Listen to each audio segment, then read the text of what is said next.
सुस्वागतम. संकष्टी चतुर्थी हा भगवान श्री गणेशाचा विशेष दिवस आहे. ह्या दिवशी नेहमीप्रमाणेच आपण गणरायाची मनोभावे पूजा करतो.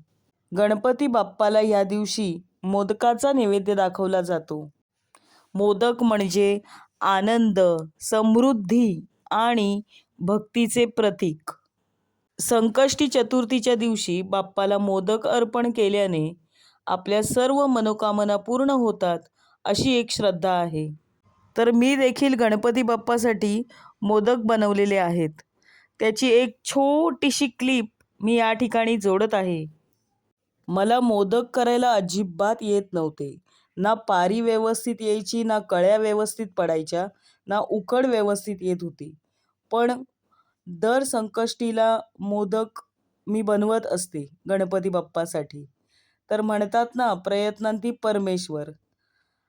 आता मला बऱ्यापैकी मोदक जमायला लागलेले आहेत. तर म्हटलं ही एक क्लिप तुमच्यासोबत शेअर करावी, म्हणून हा एक व्हिडिओ मी बनवण्याचा प्रयत्न केलेला आहे. तुम्हाला मी केलेले मोदक कसे वाटले मला नक्की सांगा.